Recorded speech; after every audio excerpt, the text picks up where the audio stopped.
After 6 relentless months buried under brutal deadlines and corporate madness, I finally made my escape to my mountain cabin.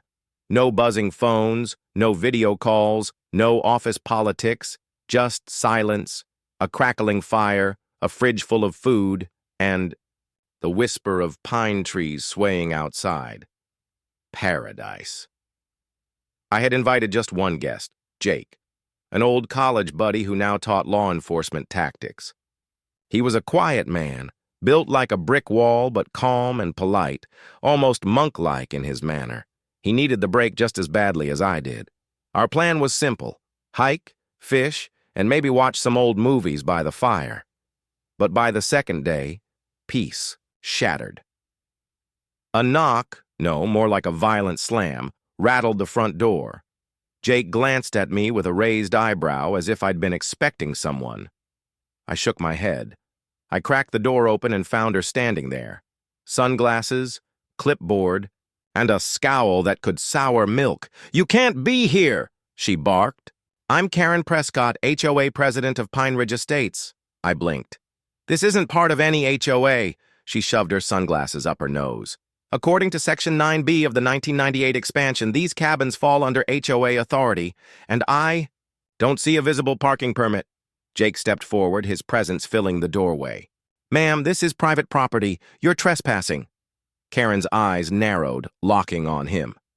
"Don't threaten me. I have full authority here. This entire area is under HOA supervision. You've already broken several codes, including unregistered guests and improper waste storage." I looked around in disbelief. "We haven't even taken the trash out yet." She waved her hand dramatically. "That pile of firewood by your door, hazard, and your chimney smoke was drifting into my yard." Her yard was at least a quarter-mile away. Before I could laugh, she pulled a walkie-talkie from her vest. "Code red at cabin 11. I repeat, code red," Jake muttered under his breath. "What the hell is she doing?" Two bulky men in orange safety vests came marching up the slope. Karen smirked. "Gentlemen, detain them for non-compliance." Jake squared his shoulders. "You lay a hand on him and I'll treat it as unlawful detainment. My advice? Leave. Now." One of the men faltered. The other didn't. He lunged. That's when Karen made her fatal mistake. She screamed, "Arrest him!" and charged forward, brandishing a sledgehammer. I barely had time to slam the door shut before, crack! Wood splintered. She smashed through the cabin door like she was leading a SWAT raid. Jake shoved me behind him. "Stay back." Karen stepped through the shattered doorway, triumphant. "You're both under HOA arrest." Jake's voice dropped, low and dangerous. Big mistake. Karen had no idea what she had just walked into. She stood there, panting, gripping the sledgehammer as if she had conquered something. Behind her, the two men looked uneasy, clearly realizing this had gone too far. Jake didn't flinch. His voice stayed calm, controlled, lethal. "You've just committed felony property damage and unlawful entry," Karen scoffed. "I am the law here. I've warned you. Now you're being detained. This is HOA jurisdiction and you're in violation." "Ma'am," Jake interrupted coldly, "you've already committed 2 crimes. Push this further, and you'll be lucky if you walk away with probation." She studied him. Plain t-shirt, cargo pants, no badge, just a steady, serious man. She didn't see the 20 years of tactical training and federal law experience behind those eyes. Karen jutted her chin. "Your scare tactics won't work.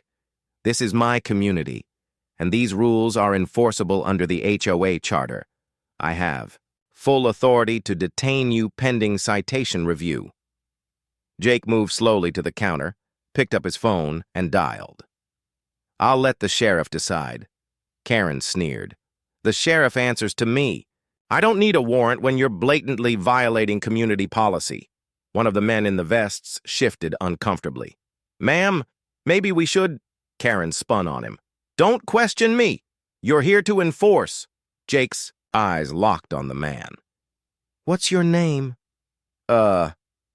Todd," he stammered. Jake's voice was icy. "Todd, You're about to become an accessory to forced entry, impersonating law enforcement and possibly assault. You good with that? Todd froze. The second man took a step back, clearly regretting being there at all. Then Karen did something none of us expected. She lunged at Jake and smacked the phone from his hand. It clattered onto the wood floor. Jake's tone hardened into steel. That's it. Don't move. He didn't raise his voice, didn't raise a fist. He simply pivoted, reached into his go bag by the couch, and pulled out a black leather wallet. Inside, gleaming in the firelight, was a gold badge. Karen froze. Her eyes widened. What? What is that? Jake's tone was flat, unwavering. Federal marshal, and you're under citizen's arrest for property destruction and assault. Karen's jaw dropped. You're bluffing. Jake held up his ID. I'm not. Then he turned to me. Record everything. I grabbed my phone and hit record just as Karen began stumbling backward toward the splintered doorway. I didn't know, she stammered. Jake's gaze cut to the two men. Put your tools down, now! Todd obeyed instantly. The other man followed his lead, but Karen bolted. She sprinted down the path toward her golf cart like a fugitive. Jake didn't rush. He followed, calm and deliberate, every step controlled. He knew exactly how this would end. I chased after them, camera rolling, while the two shaken enforcers stayed behind, looking like they'd just woken up from a bad dream. Karen fumbled with her golf cart keys, shouting, "This is harassment! You have no right!" Jake stopped a few feet away. You're lucky I'm not cuffing you right now. Sheriff's office is already on the way. They'll be here in 20 minutes. Karen jammed the keys into the ignition, but the cart only gave a weak whine. Dead battery.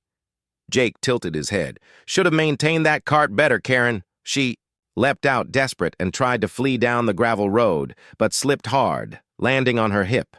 She sat there panting, her authority collapsing in the dirt. That's when Todd walked up beside me, shaking his head. Man, I didn't sign up for this. She said we were just putting up signs. Jake didn't soften. You're not off the hook, Todd, but if you cooperate and give a statement, you'll walk away with a warning. Todd nodded quickly. Absolutely. I'll tell the cops everything, Karen groaned, clutching her side, muttering about overreach and technicalities. For a split second, I almost pitied her.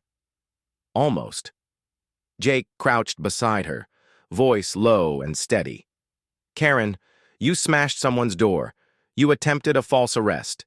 You brought untrained civilians to impersonate law enforcement, and you physically attacked a federal marshal.